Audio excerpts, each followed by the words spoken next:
couple more people who are hopefully going to be joining us in a little bit here, but we can go ahead and get started. Want to extend a welcome to everybody, a good evening or good morning, good afternoon, wherever the local time is where you're joining us from.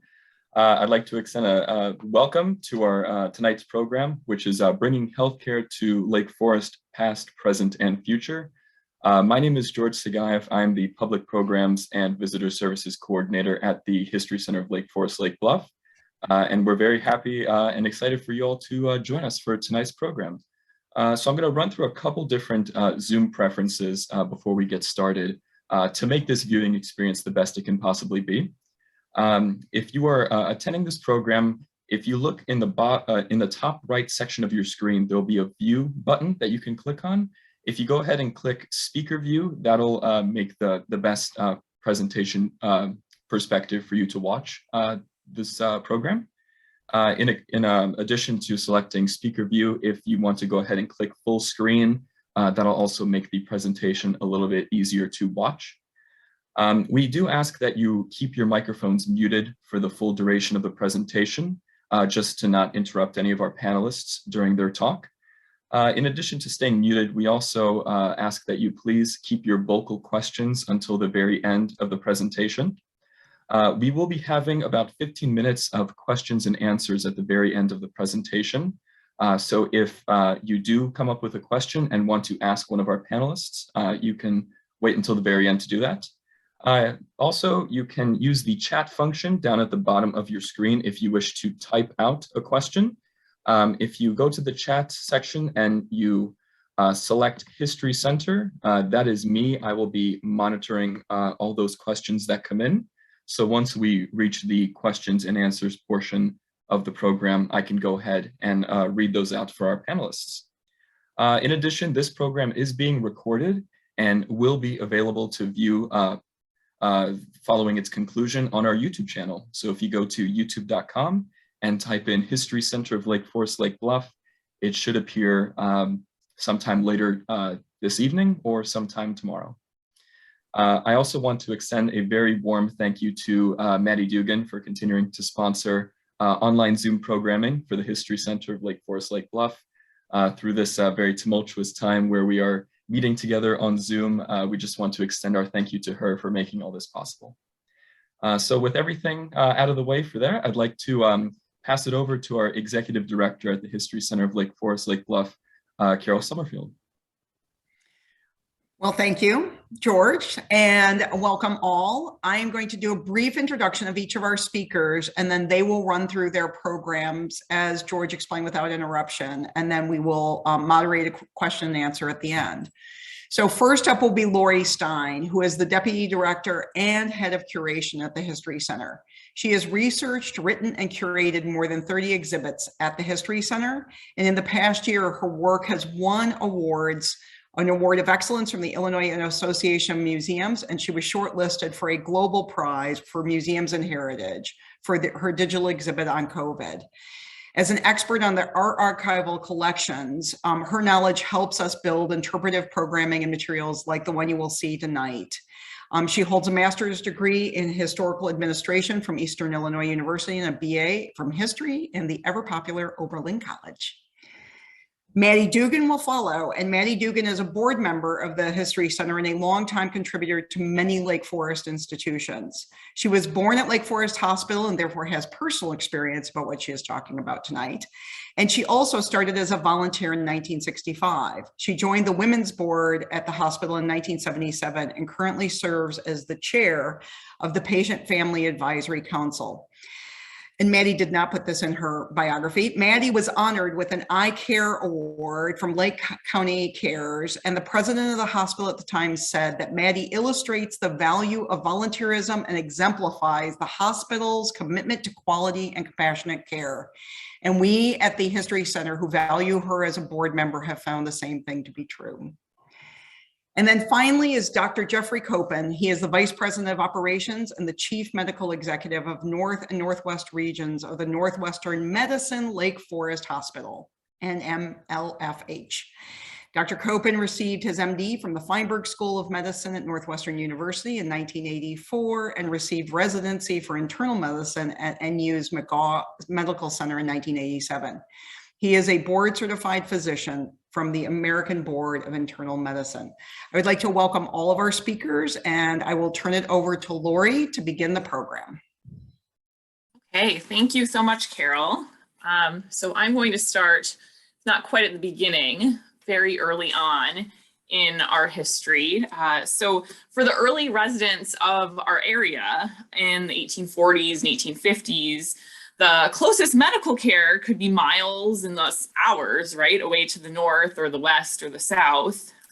Some of the first physician residents of the region also had other obligations and careers, and they may not have been actively practicing while living here. Two of these include Dr. Richard Murphy, an Irish immigrant from Lake Bluff, who was also one of the area's first political figures, and the man you see on the screen here, Dr. Charles Quinlan, who is a dentist and real estate investor and also one of the founders of Lake Forest. However, by the 1880s, Lake Forest did have its first dedicated physician, and it was this man, Dr. Alfred C. Haven. Dr. Haven had graduated from medical school in Syracuse in 1880, and then worked for 2 years as a surgeon on the Pacific Mail steamship line, going back and forth from the United States to China. And by 1882, he established a practice in Lake Forest and would serve here for 36 years until he died in 1918. So shortly after he arrived, Dr. Haven quickly became an advocate that Lake Forest needed its own dedicated cottage hospital to bring better care to the community.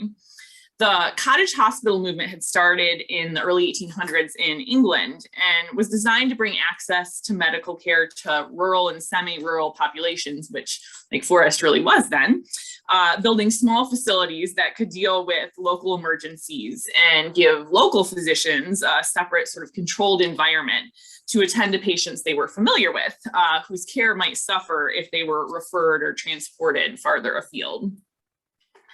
So with more and more summer residents building estates and hiring staff, Lake Forest's population had reached about 2,000 by 1895.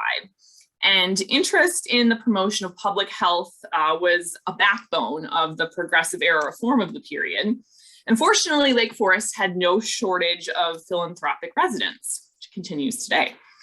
So aiding Dr. Haven in his fundraising efforts for this hospital were these two men, Reverend James G.K. McClure of the Presbyterian Church and resident Ezra Joseph Warner, who is a wholesale grocery magnate. And Warner's interest in the cause, as the story goes, had been cemented while he was aboard a local train with a distressed expectant mother. And she had to go several stops further than he thought necessary or advisable to disembark from the train and receive care. So among the other local residents that Dr. Haven, Reverend McClure, and Mr. Warner interested in this cause to bring a hospital to Lake Forest were these two residents, Annie and Henry Clay Durand. The Durands had also found success in the wholesale grocery business in Chicago, and they resided on Deer Path, just east of the Lake Forest College campus. You can see their house here. So the Durands were also some of the most philanthropic members of the community, which was sort of borne out in the local landscape.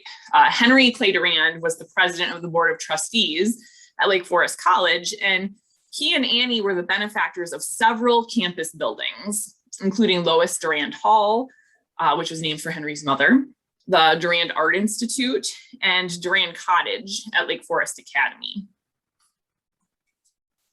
Annie Durand had been born Annie Woodward Birdsall, and her father, who's pictured there on the left, Dr. Caleb Southard Birdsall, was a druggist in Cincinnati and later served as a surgeon for the 3rd Colorado Cavalry during the Civil War. And so it was perhaps this familial background in medicine that inspired Annie Durand to make the lead gift for Lake Forest's new hospital, which was to be named for her younger half-sister, Alice Birdsall Burhans, who had just passed away in 1895. And you can see Alice pictured here as a young girl with her mother in the portrait.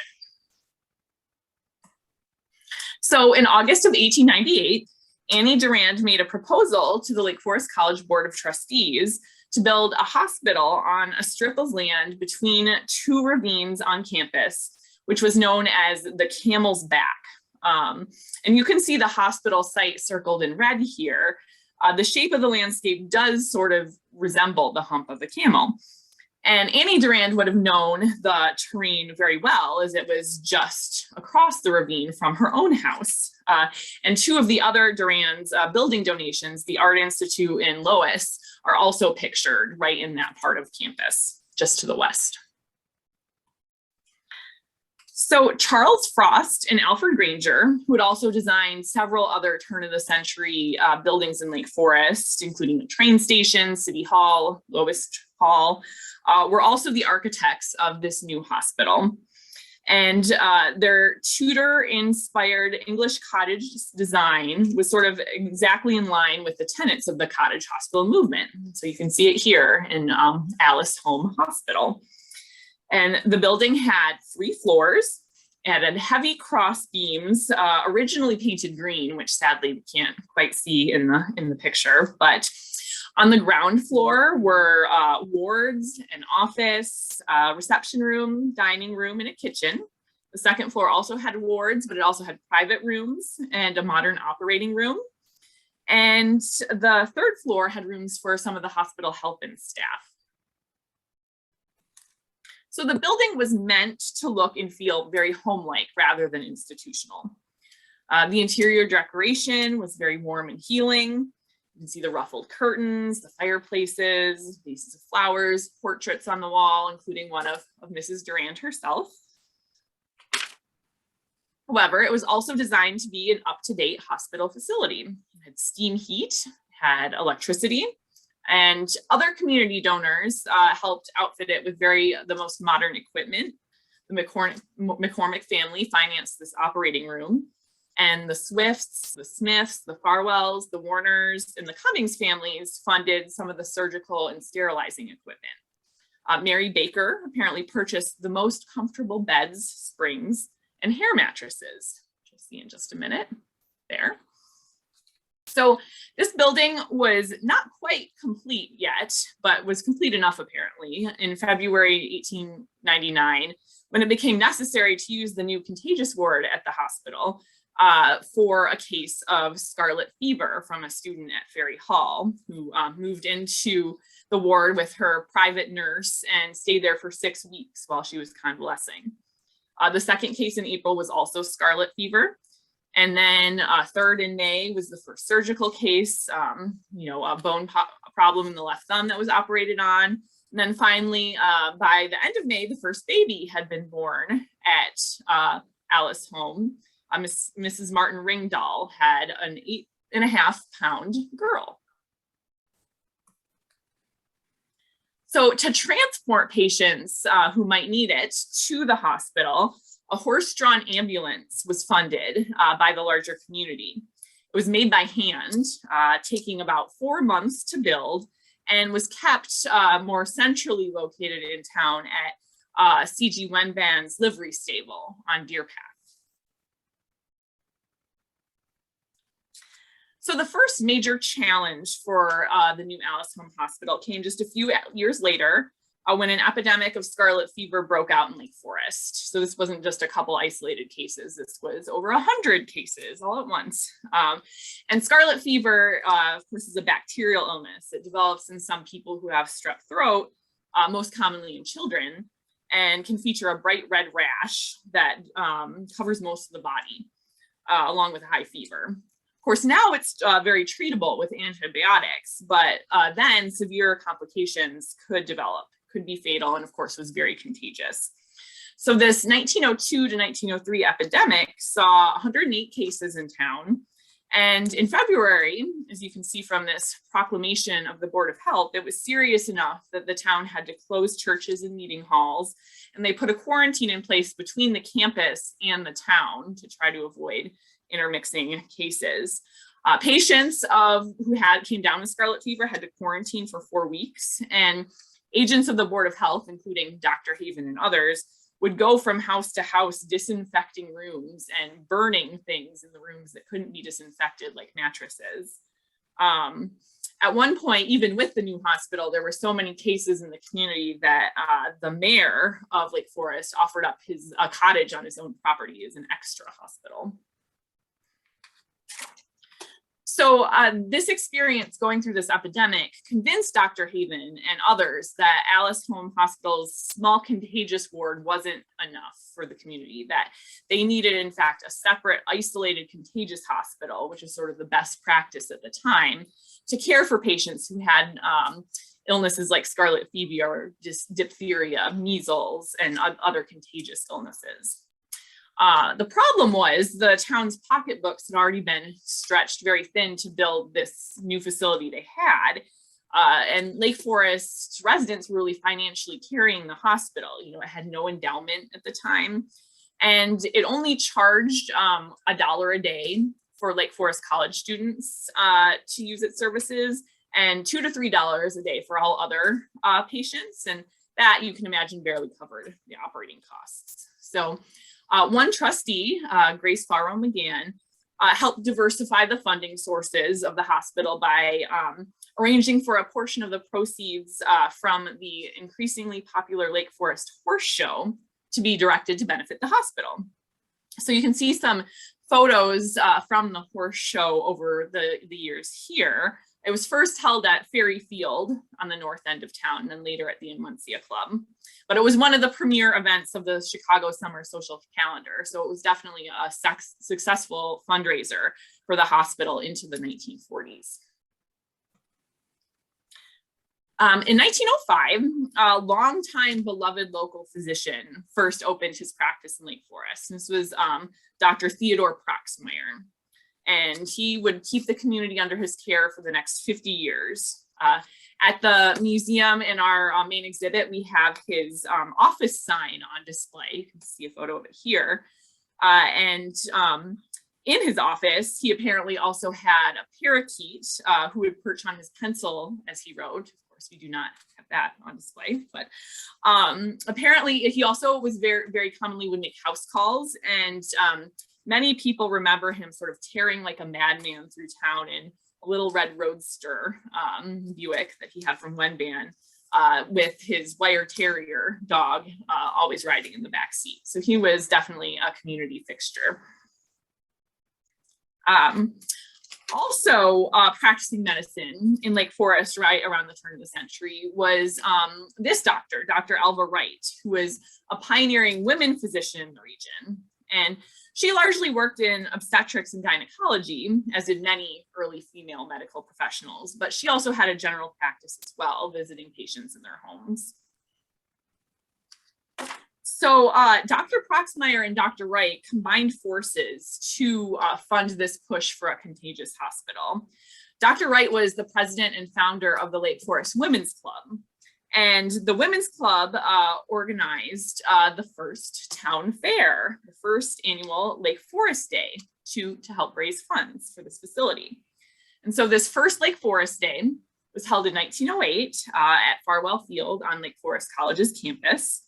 And it was a day of contests, exhibits, food, carriage rides. There was a baby show, egg races, apparently a mind-reading dog, a balloon ascension. Really quite a spectacle, and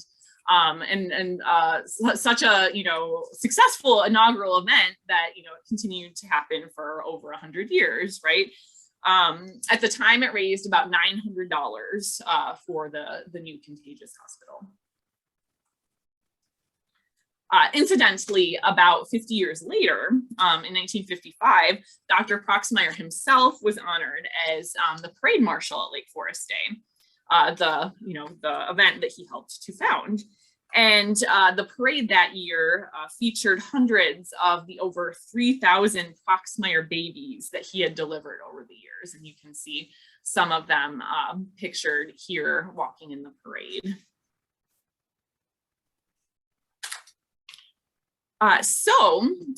Along with that Lake Forest Day fundraiser and funds from the horse show, A gift of land for the new contagious hospital had also been secured. And this came from the estate of the late Senator, Charles B. Farwell, and it was given by his children. And so this tract of land was about 4 acres located at the south end of town, near what had been the Farwell stop on the North Shore line train. And it was the east side of today's South Park, so right off Maywood Road. So with this gift, the contagious hospital could finally be built.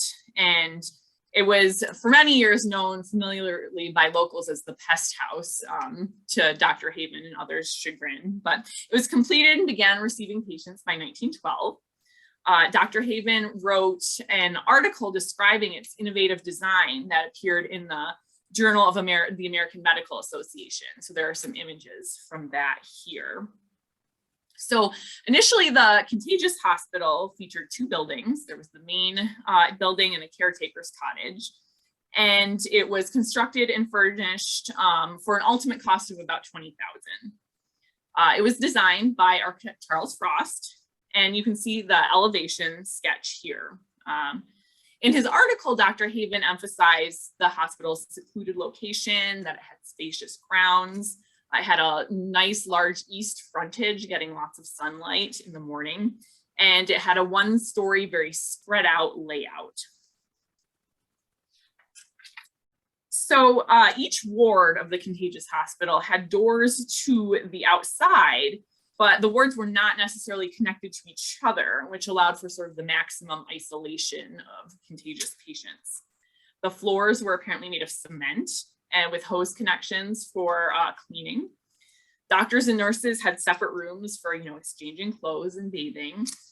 The basement itself featured 2 different disinfecting rooms, the dirty and clean side, as well as a laundry and storeroom. Meals were apparently taken to patients from wooden plates, which could be then burnt for fuel, so they weren't reused. And the hospital had space for about 16 to 18 beds, including the ability to care for 4 different contagious diseases simultaneously. So in addition to this new facility, the sort of progressive era zeal for improving public health outcomes with new institutions sort of struck again in Lake Forest in the next couple years. Reformers in the area, including Alice May Dickinson, established this facility, Ridge Farm Preventorium, in Lake Forest in 1914. And this was designed to provide children who might be living in urban poverty and poor living conditions, an opportunity to sort of improve their health in the country. Progressive opinions of the time held that fresh air, nutritious meals, and sort of proper hygiene could really halt the spread of diseases like tuberculosis and others. So the Preventorium was located on the site of today's Grove Cultural Campus, where the Senior Center is. And it was quite a remote site at the time. Children were initially housed in that wood frame building, which included 2 large glass enclosed sleeping porches.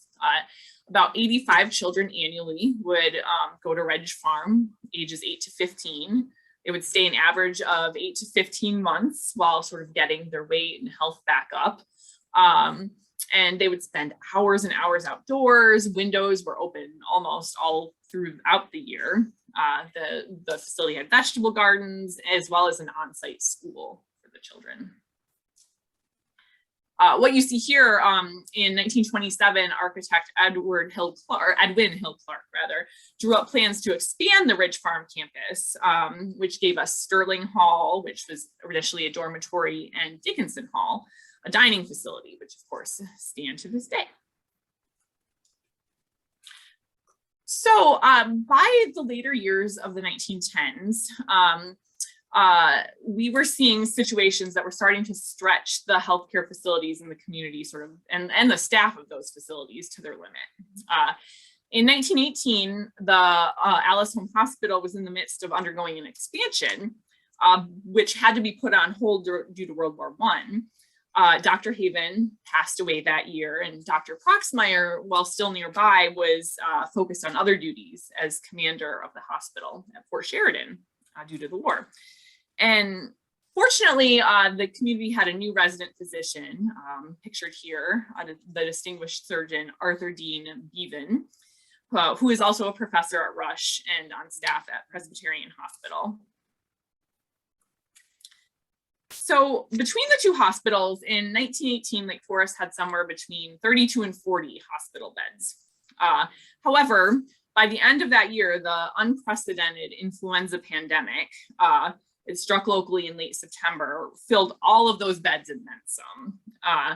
Like with scarlet fever, the Board of Health closed churches and public spaces, but given sort of the severity of this outbreak, they also closed schools as influenza swept through the local population.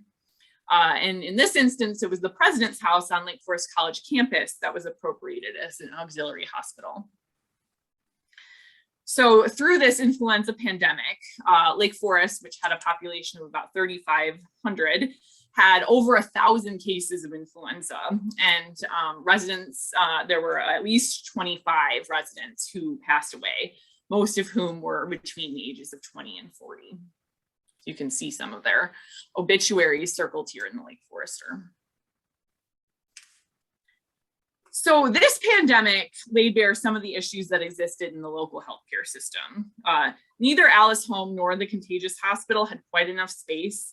They didn't have very much financial flexibility, and they were separate entities with different organizational structures, which had made it very hard to marshal resources during a pandemic.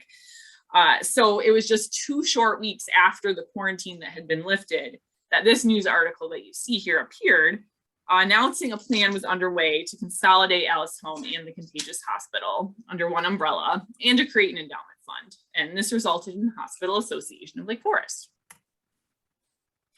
And then also quickly accomplished in the wake of that pandemic were the capital improvements. So a new wing and a maternity cottage added to Alice Home, and 2 2-bed cottages added to the Contagious Hospital.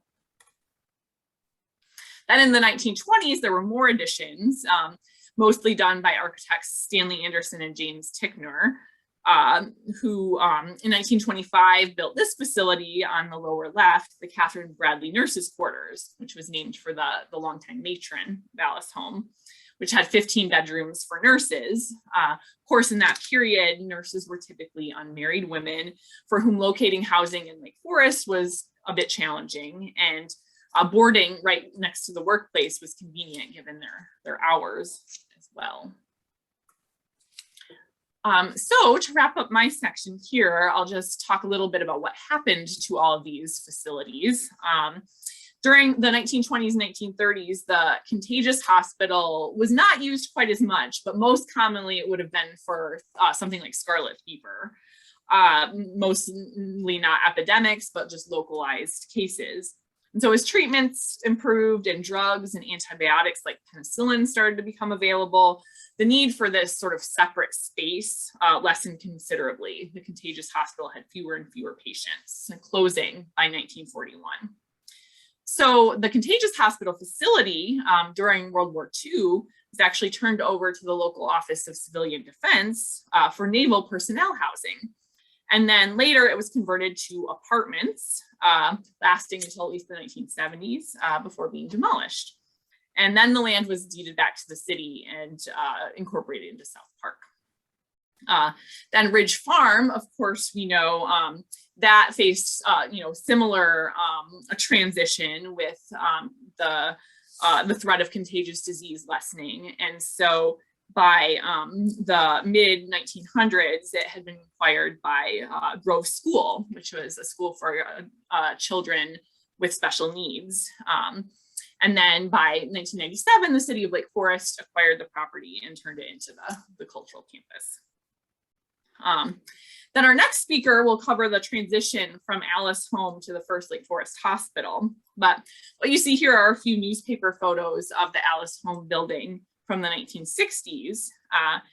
After the new hospital was built, Alice Home was converted into a women's dormitory for Lake Forest College called Alice Lodge. And it was used that way for a couple decades. Then in 1965, it was demolished, as you can see from this photo. Those nurses' quarters built by Stanley Anderson became a dormitory and then a fraternity, and now it's still there on campus. It's the Cleveland Young International Center. So with that, I will stop sharing my screen and turn it over to Maddie.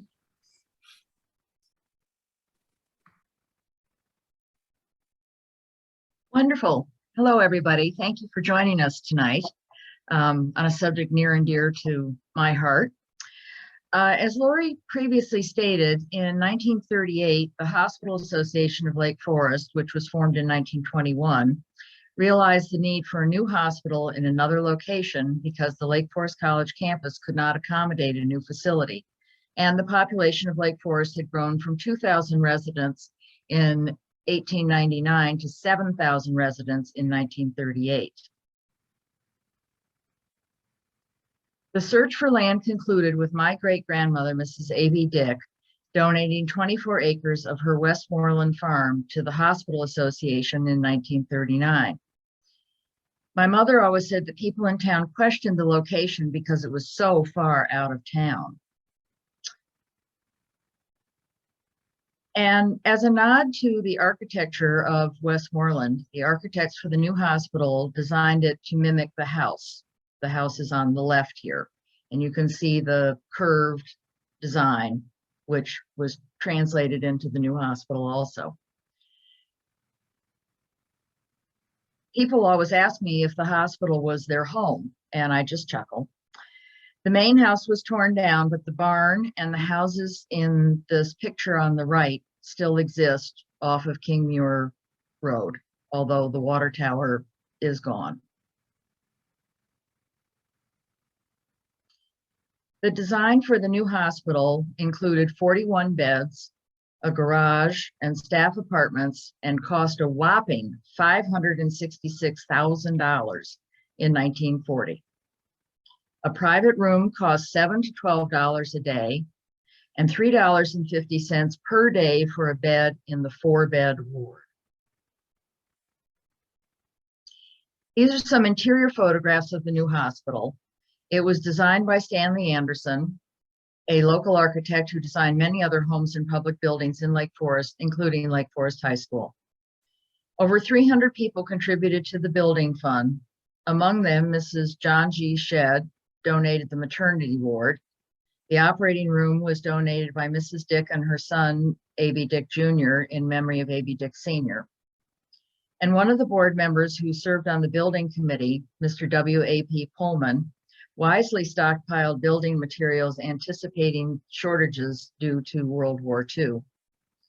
The medical staff and the women's board were also formed and worked tirelessly to open the new hospital in 1942. My grandfather, Albert B. Dick Jr., was the first president of the Hospital Association and served from 1940 to 1951. The Trading Post gift shop in Market Square was opened even before the new hospital was opened. And Dr. Proxmire was the first president of the medical staff, serving from 1941 to 1945. In 1942, at the height of World War II, the Volunteer Motor Corps was formed. Please note the figure sitting inside the car.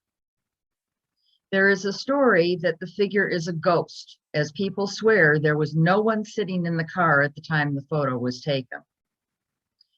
During the 1930s and 40s, nurses were also expected to operate the hospital switchboard. When nurses' aides and volunteers stepped up during World War II, they were warned not to eavesdrop or get carried away by listening to the patient's conversations. 1942 was a busy year. The Women's Board was established with Marion Warner Hodgkins, fondly known as Mimi, as its first president. Her grandfather was Ezra Warner, who Laurie mentioned earlier, and he was one of the founders of the Alice Home Hospital and initial financial backers. Under Mimi's leadership, the station wagon in the previous picture was commandeered from a family, and a motor corps was started to drive nurses to and from the hospital and transport needed items around town during gas rationing. The volunteer department and the decorating committee were also founded that year. There was a need to house the nurses on the campus, so the nurses' residences were built. They are now the 700 building, where some of you may go for some of your doctor's appointments. The town continued to grow, with 133 babies being born in 1943. Volunteer nurses' aides were a great addition to the staff during the war, and they proudly participated in the Lake Forest Day Parade. The campus continued to grow as Mrs. Dick bequeathed an additional 60 acres, some farm buildings, and interestingly, a year's supply of coal. In 1946, the Women's Auxiliary, organized by the Women's Board, was founded, with all the women from Lake Forest and Lake Bluff being invited to join. And in 1947, the Trading Post Rummage Shop opened its forever home on Bank Lane. 233 babies were born in 1948, and the Baby Alumni Party was started in 1949, with neighbors helping by bringing their ponies over as rides for the kiddies. The North Wing expanded in 1949, including a new X-ray department. And the nursery was expanded just in time to accommodate the 307 babies born that year. Our 65 beds increased to 101, and the not always appreciated pediatric department, as seen in the left-hand picture, was opened, along with a radioscope suite. 1958 saw the start of the Candy Striper program. I started in 1965, and classes for expectant parents were also started that year. In 1959, the in-hospital coffee shop and gift shop opened, and the first professional administrator was hired to run the hospital.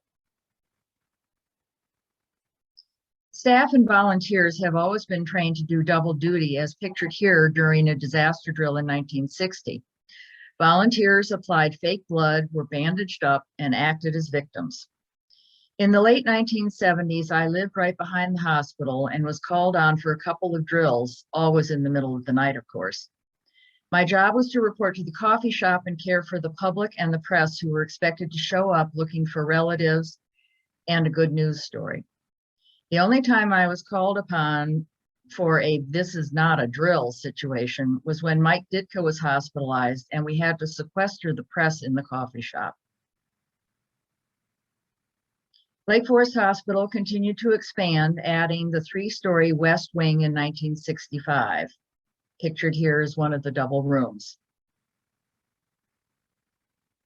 I can't imagine what this equipment was used for in the new physical therapy department that opened in 1965. I'm just glad I wasn't a patient at the time. Also opening that year were the new ICU and CCU units.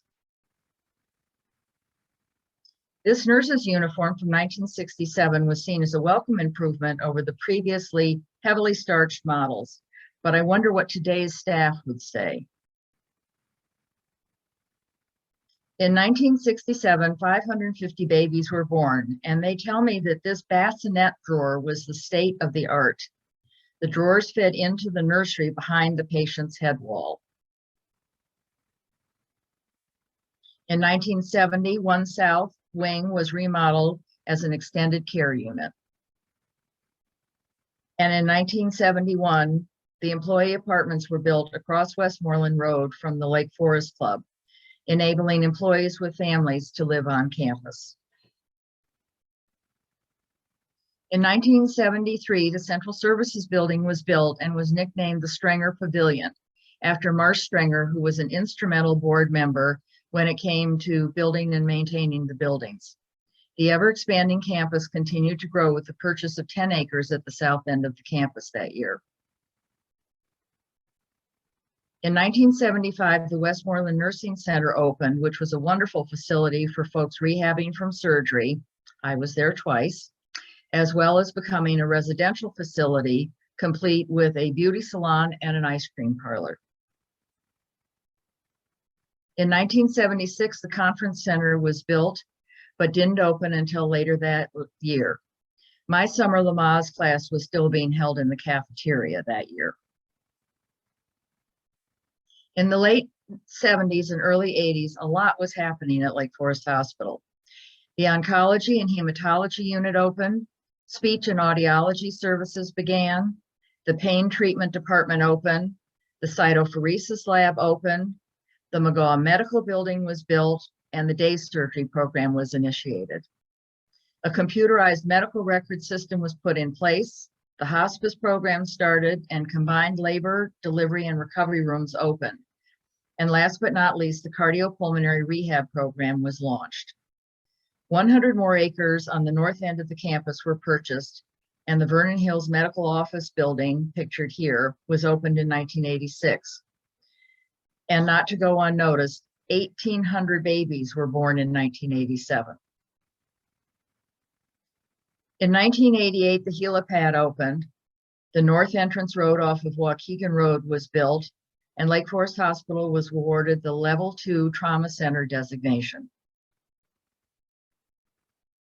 In 1989, Lake Forest Hospital had 70 different departments, 260 physicians, 430 nurses, and 1,150 employees, adding the first neonatologists and geriatricians to the medical staff that year. And in 1990, the Deer Haven Child and Learning Center, pictured here, opened, serving our employees first, and then a limited number of community members if there was room. Ground was broken for the Gurnee Medical Building, the first CT machine was purchased, and 2,000 babies were born at Lake Forest Hospital. In 1992, we opened the Bays Medical Office Building to help serve the ever-growing medical staff and the need for outpatient services. In 1993, the A. Watson Armour III Health Education Center opened, and in 1994, the Health and Fitness Center opened its doors with the generous support of community members like Sue and Wes Dixon, pictured here. In 2001, the newly remodeled Kane Family Emergency Department opened, and in 2004, the Grays Lake Outpatient and Acute Care Center, pictured here, opened, along with the Hunter Center for Women's Health and the Posey Craybill Breast Center. I served on the decorating committee for all of those projects, and boy, were we busy.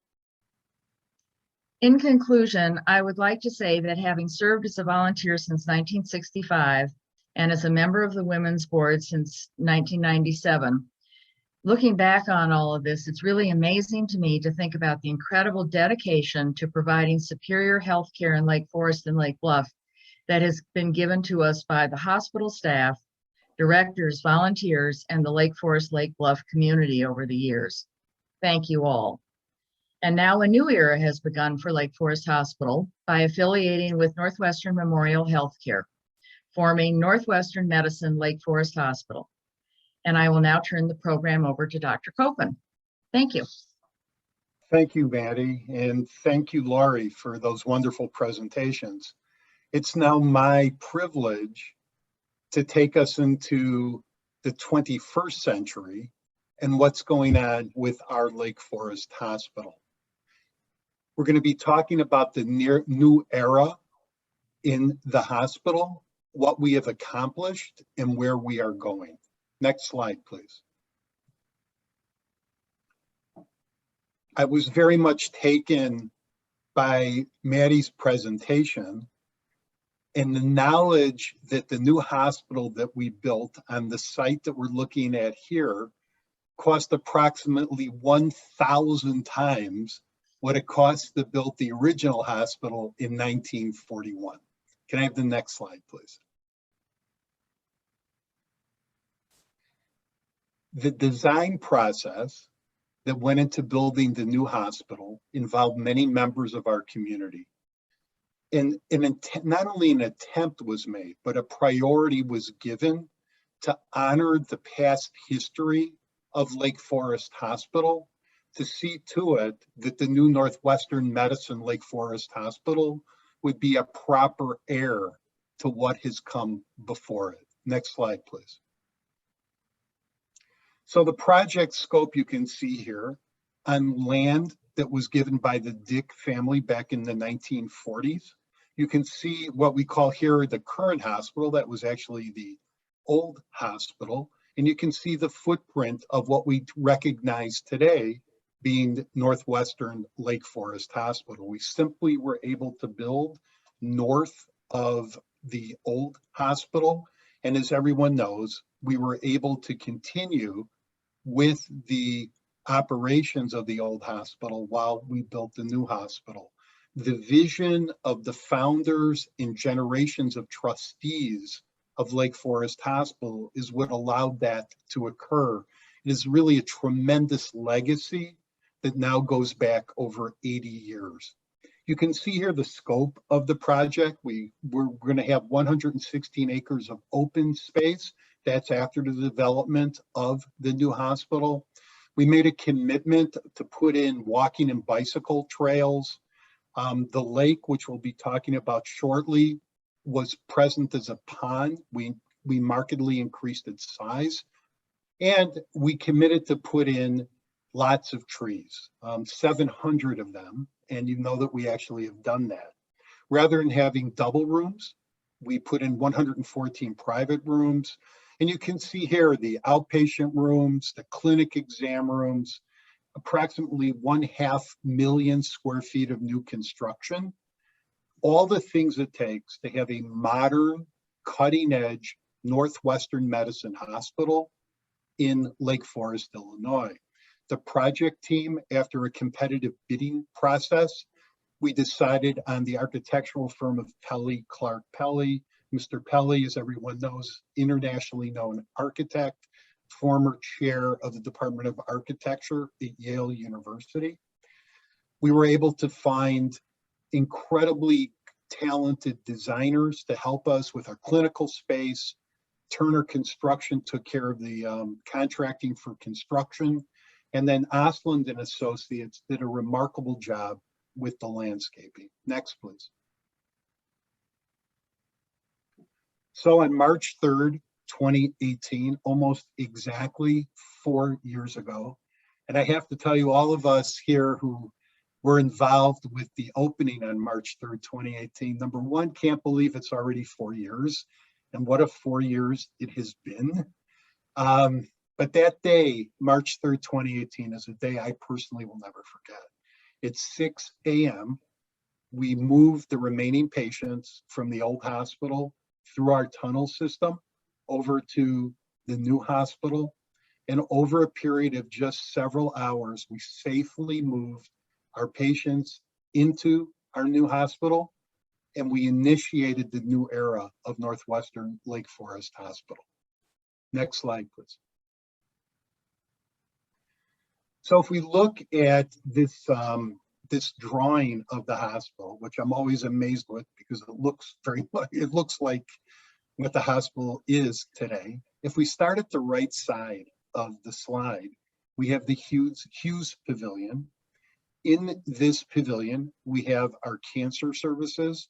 We have a infusion suite for the provision of chemotherapy. We have radiation therapy available in this pavilion.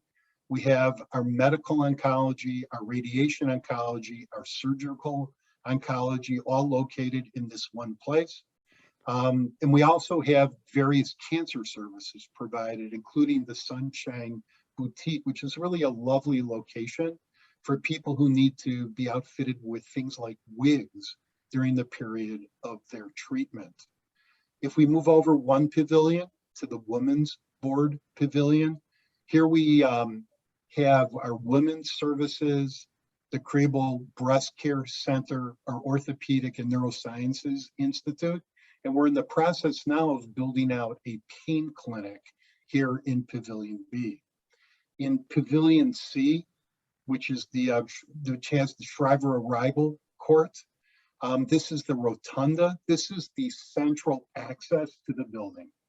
When we designed the building, one of the most important aspects was to make sure that wayfinding, the ability for our patients and guests to find their way, would be as simple as possible. And we all know typically in hospitals, that's a very difficult thing to do. So our hospital was designed with the simplicity of a patient being able to enter through our beautiful main entrance, be greeted by Maddie or one of our other wonderful volunteers who can ask a very simple question. What are you here for? And getting that answer, the patient is simply instructed either to go to the left, to the outpatient services, or to the right, where to the elevators that will lead to the inpatient wards, to the surgery area, to radiology. It's very simply done, and the patients enjoy it very much. And also, obviously, patients and guests have a beautiful view of our magnificent lake and waterfall as they walk to their destination. If we continue to the left, we have the Armor Pavilion, which is our D pavilion. We have our interventional platform here that includes our diagnostic services and imaging services. And on the second and third floors, we have the medical and surgical inpatient rooms. In the E pavilion, the WAD pavilions, we have continued interventional platform. We have our operating rooms, our cardiac cath labs. On the second and third floor, we have our intensive care unit and step down, and then we have inpatient rooms. And then finally, Pavilion F, the Hunter family pavilion. We have our emergency services, our emergency department. We have the maternity services, and we have our chapel. The hospital is laid out very quite beautifully, as everyone knows. And I have to say, our ability to combine an incredibly talented staff in an incredibly functional and flexible physical structure, together with cutting edge equipment, has allowed us already to realize the dream we have for Northwestern Medicine Lake Forest Hospital. Next slide, please. An example of the clinical care we can provide is within our cardiovascular services. Our Bloom Cardiovascular Institute really started back in 2011 when we hired our first two cardiologists, Dr. Cohn and Dr. Wu. And since then, we've had rapid development of a cutting-edge cardiovascular program. The types of things that we're able to do in our new hospital with our incredibly talented physicians and support staff is equivalent to what we provide downtown at Northwestern Memorial Hospital. That was the goal when we designed the new building. That was the goal when we began to recruit and continue to recruit our physicians and staff. So if I can have the next slide, please. The technological advancements that we have and the clinical firsts that we've had at Lake Forest Hospital, I literally could talk about this for several hours. But what you see here on this slide, some of the most cutting edge techniques that are available anywhere in the world. We are able to do these things in Lake Forest. Next slide, please. Here's some photos of our facility. The chapel in the upper left is just a magnificent structure. The cancer center, the Dixon Fountain. I mean, we just know that we've been able to take care of our magnificent physical setting of being in Lake Forest with the amount of open space we have to create what is truly a unique hospital experience for our community. Next slide, please. Here's the main entrance. It's welcoming, it's easy to use. Please, next. In 2021, the care that we are providing has been recognized by multiple outside rating agencies. And we know that our entire region, not the close-in area alone, but our entire region has recognized the excellence of care provided at Northwestern Lake Forest Hospital, and we are attracting patients from the entire region. Next slide, please. We have already had a growth since opening just 4 years ago. We recently added 24 new patient beds. We took our cardiopulmonary rehabilitation unit and we took our emergency department administrative suite and 2 of our ambulance bays, and we turned them into 2 separate observation units, each with 12 single beds, single bed rooms. We thank goodness we did this. We needed it during the pandemic, and our census has been high enough that these rooms have really been critical to our ability to take care of the community. Next slide, please. The what we now call the 600 building, which used to be our Hunter Women's Hospital, is now going through retrofitting to allow for additional activities in this building. I should point out this is the one remaining building from the old hospital.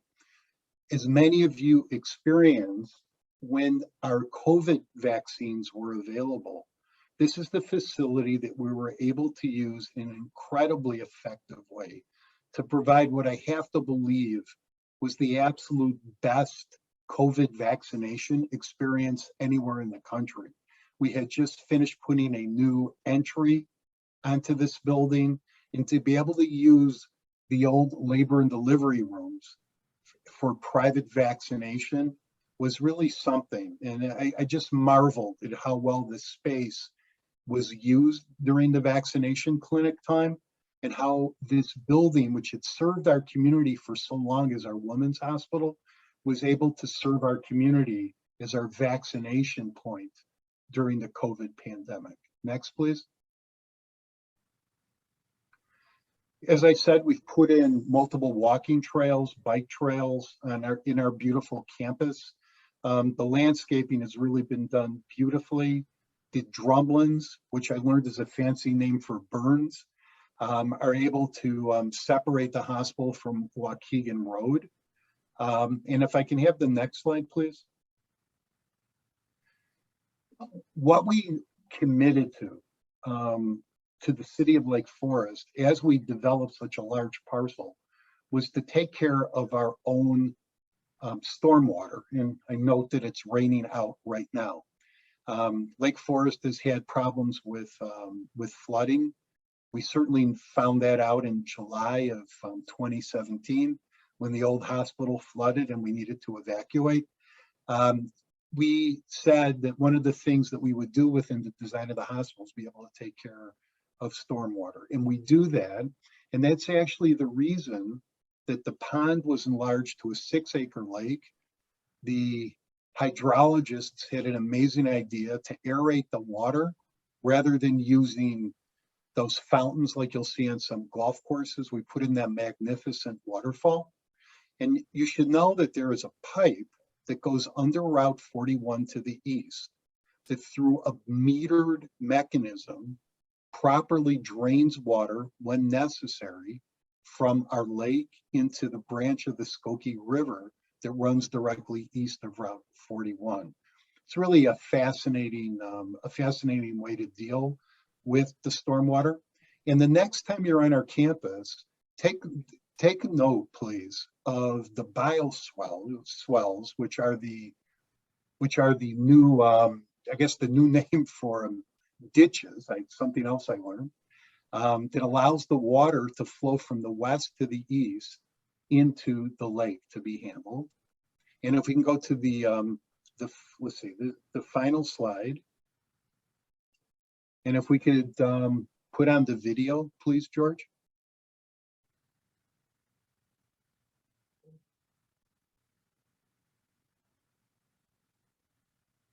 So this is drone footage looking to the west over the lake, and it gives you really the full impact of the beautiful new Northwestern Medicine Lake Forest Hospital. I thank you all for your time.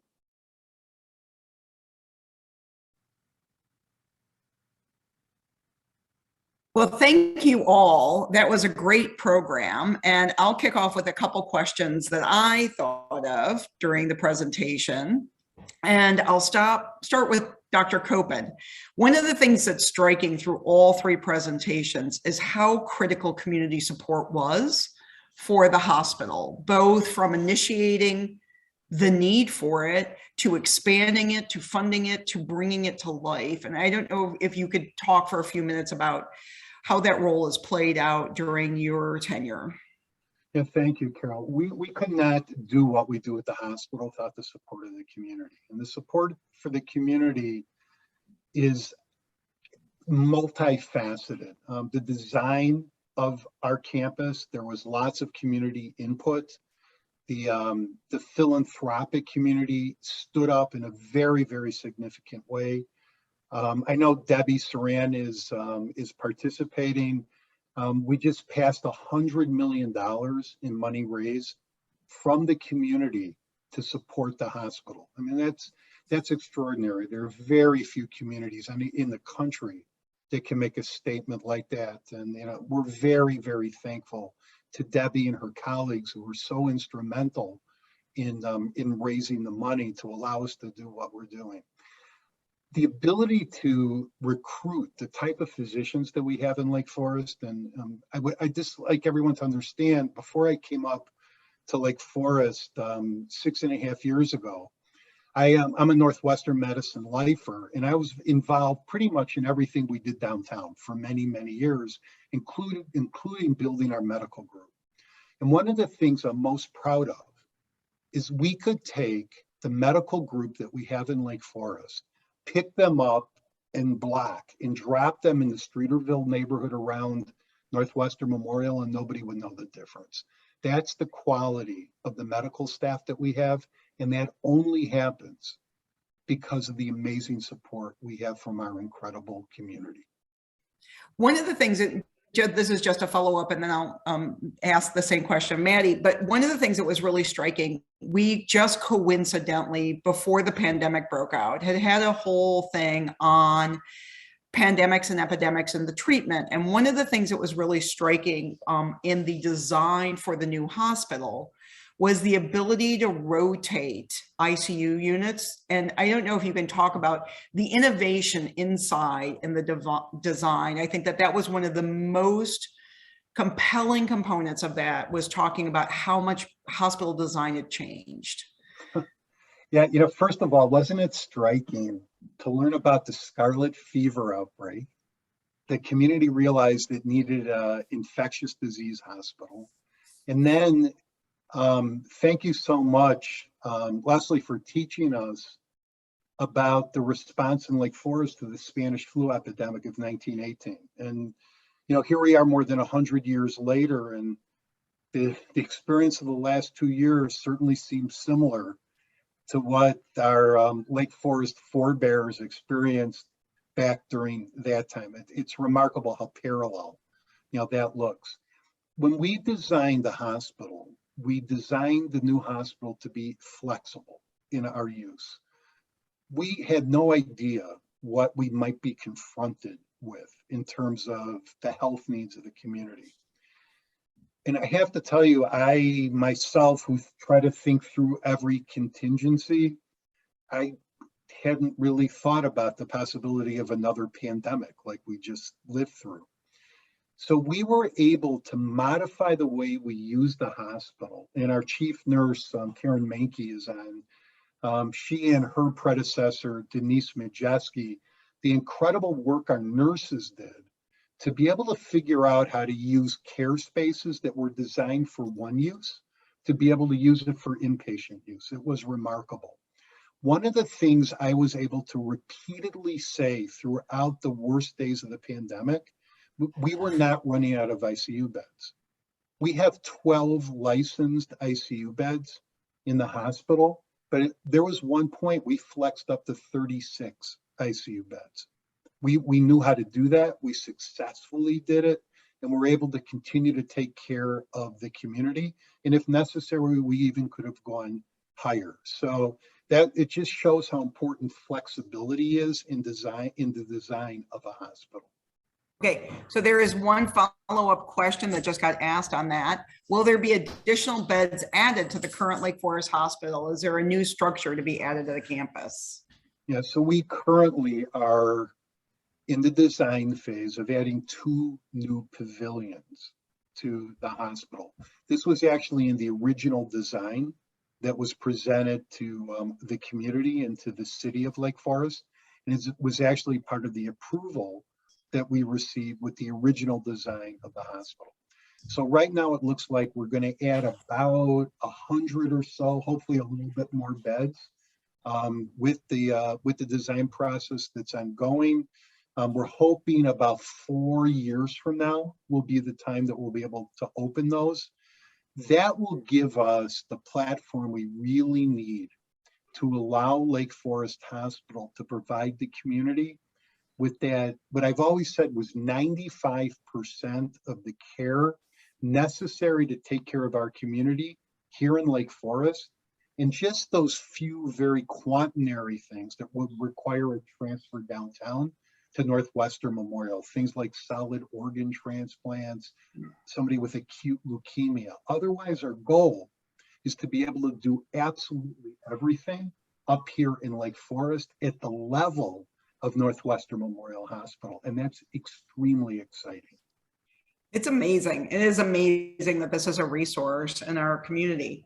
All right, next question is for Maddie. So one of the things, Maddie, that is striking is that you are a generational family committed to the hospital, that you are carrying a flag that was started by your forebears.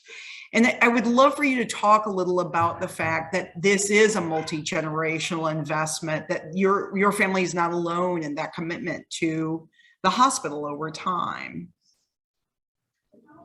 Well, I'm thinking back to when everything Laurie told us about the beginnings of healthcare in Lake Forest.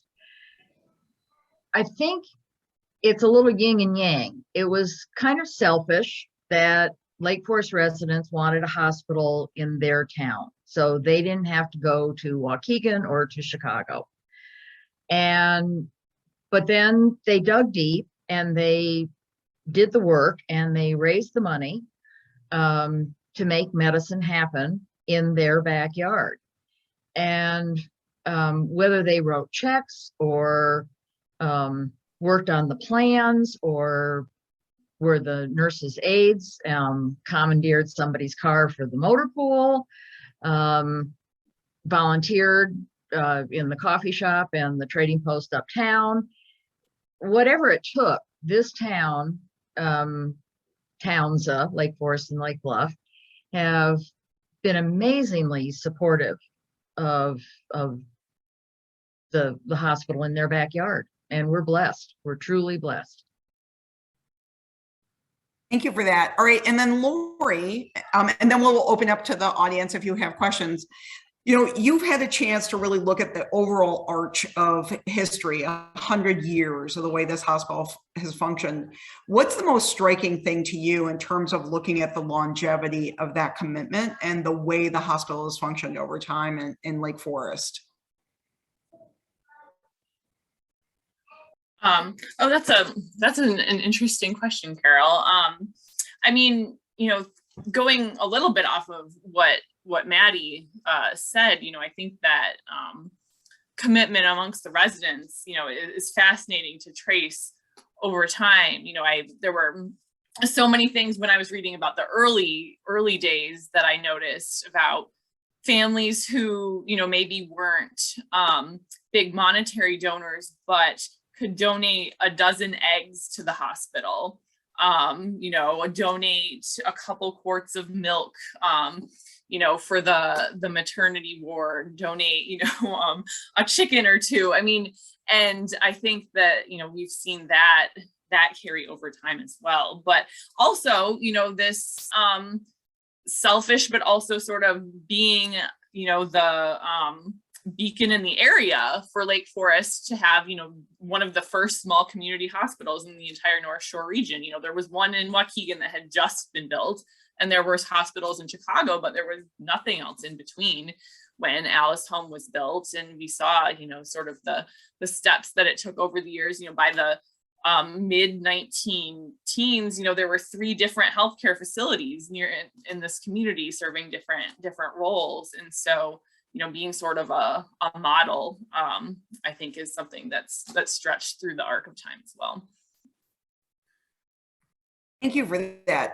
Are there any questions from the audience? Let me go to full view and then I will be able to tell. Any hands raised? I apologize, it's bedtime, so you're going to hear squealing in the background. All right, so if not, I have one final question. I'm going to put that to Dr. Kopin. If you were going to project what the next 50 years hold, oh, we do have a question. All right, I will ask that one and then I'll ask mine. What new medical technologies and or modalities do you anticipate being developed at the hospital? Which is sort of aligned with what I was going to ask, which is, if you're tea leaf reading, what does the next 50 years hold for medical care in America and at the hospital?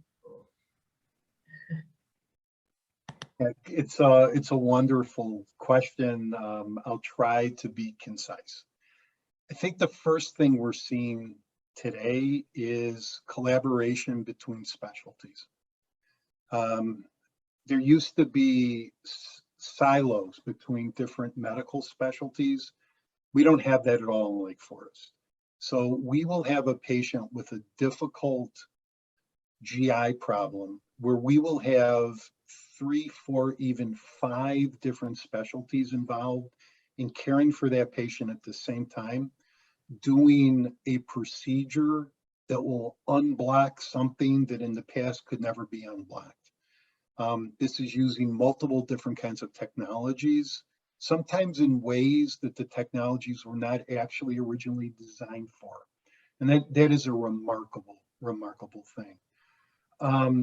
I think we're going to see, as of the result of the pandemic, basic science jump forward in our understanding of the human immune system. A lot of that research is actually being done right now downtown by our colleagues in the medical school. I think we're going to have brand new approaches to the treatment of cancer in ways that are hard to envision right now, that I think will be common in 5 to 10 years. I'm not talking 20 to 30 now. I think within 5 to 10 years, our approach to infectious disease, and this is very apropos to today's presentation of the history of our hospital, right? Scarlet fever a long time ago. Our approach to infectious disease is going to change as a result of the pandemic. Our ability to develop vaccines that are going to have much wider activity to keep us from getting sick, both from viruses and bacteria, is going to be something. And then I think every bit as important, there are going to be new breakthroughs in prevention. I mean, I could go on for a long time about technology and robotics, the artificial intelligence that we're starting to use to improve the care that we provide at Lake Forest. But one of the critical things really for our community is to stop disease before it starts. If we can do that, to make lots of the things that we're doing right now, which I have to tell you are very cool, but maybe it's also, for me, I'm an internal medicine doctor. My job is to try to prevent things before I have to diagnose them. That's where we have to be going. And I see Lake County becoming a central place for us to do a lot of the early work in prevention. And this is going to be coming out of our Northwestern Medicine Lake Forest Hospital. So just a lot of exciting things that we're going to see across the board. And it's because we have the facility that we have in the hospital that we're going to be able to achieve these things. All right, thank you for that. I think that's a great place for us to end. I'm going to turn it back over to George to talk about a few housekeeping things and some of our upcoming programs.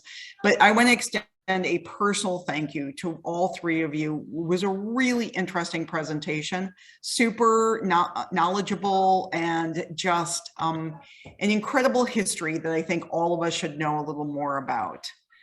So with that, George, take it away.